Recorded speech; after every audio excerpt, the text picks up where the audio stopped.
ये बात सच है कि हम लोग एक अच्छे दौर से नहीं गुजर रहे हैं। कोरोना वायरस से हमारा देश ही नहीं पूरी दुनिया प्रभावित है और सबसे ज्यादा प्रभावित है हमारे डेली वेज वर्कर्स, जो देश के अलग अलग कोने से आते हैं रोजगार के लिए, ताकि वो अपना और अपने परिवार का पेट पाल सके। गिव इंडिया, एक्शन एड और हेलो लाया है मैं भी कोविड वॉरियर, एक इनिशिएटिव जिसमें हम सब साथ आए और कोविड-19 से लड़े। So join the cause and support our daily wage workers. जय हिंद। अंग्रेजी झाड़ती बहू। माधोपुर गांव में मेधा की शादी नीरज से होती है। मेधा थोड़ी पढ़ी लिखी थी, वैसे तो उसमें कोई कमी नहीं थी, लेकिन बात बात में इंग्लिश झाड़ना मेधा की फितरत थी। गांव के नल में मेधा पानी भर रही थी। नल की लाइन में ढेर सारी औरतें खड़ी थी कि अचानक मेधा कहती है, oh my god, it's too hot.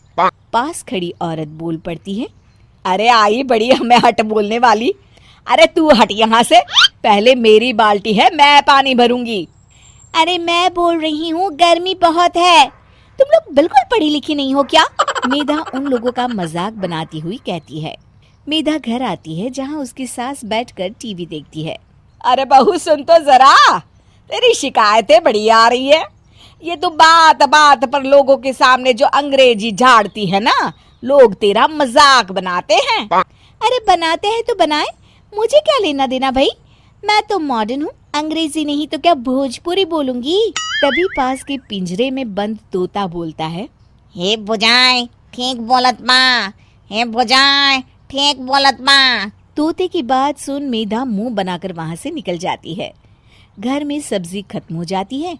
मेधा झोला लेकर सब्जी लाने निकलती है और वो अपनी सास से कहती है, माँ मैं ना मार्केट जा रही हूँ वेजिटेबल लेने, जल्दी आ जाऊंगी। अरे रुक जा मरी, तेरे घर वालों से दहेज में फ्रिज मांगा था, वो तो दिया ना गया उन लोगों से, अब तू टेबल लाकर किस पर एहसान कर रही है? कौन सा फ्रिज और कौन सा टेबल? पढ़ी लिखी अंग्रेजी बोलने वाली बहू मिल गई वो काफी नहीं है क्या? और हाँ, मैं टेबल नहीं वेजिटेबल लेने जा रही हूँ। वेजिला या लेजिला, हमें नहीं चाहिए कोई टेबल। वो मैं भी किसे समझा रही हूँ, कहीं आपके साथ रहकर मैं भी गंवार न हो जाऊं। वेजिटेबल मतलब सब्जी, सब्जी। घर में कुछ नहीं है, शाम को क्या बनाऊंगी? ये बोलकर वो वहाँ से निकल जाती है। मेधा बाजार में जाती है और सब्जी वाले को कहती है, भैया वो लेडी फिंगर कितने में दी? सब्जी वाला उसे घूर कर पूछता है, अरे देखो बहन जी, थोड़ा बहुत तो हम भी ना पढ़े हैं, ज्यादा ना बकाती मारो। लेडीजन क्या होती है हम जानत है, और फिंगर भी हम क्या है दे दे अपनी घर वाली की अंगुली। चलो निकलो यहाँ से। ये क्या है, हरी हरी ये मांग रही हूँ। अरे बहन जी आप तो बड़ी गवार है, भिंडी बोलता है इसको, कितनी देनी है जल्दी से बताओ, टाइम ना है हमारे पास इतना। मेधा सब्जी लेकर घर आती है और खाना बनाने लगती है। मेधा की इंग्लिश बोलने की आदत लगातार जारी रहती है, जिससे कभी घर तो कभी मोहल्ला तो कभी बाजार के लोगों को परेशानी का सामना करना पड़ता है। एक दिन सास ने बहू की इस बीमारी का इलाज निकाल ही लिया। मेधा की सास ने गांव की दीवारों पर एक पोस्टर लगा दिया, जिस पर लिख दिया कि वो अपने बच्चों को इंग्लिश बोलना सिखाए, वो भी 2 महीने में। बस फिर क्या था, मेधा के घर में लोगों की भीड़ लग गई। सभी मेधा के सामने अपने बच्चों को लेकर आ जाते हैं।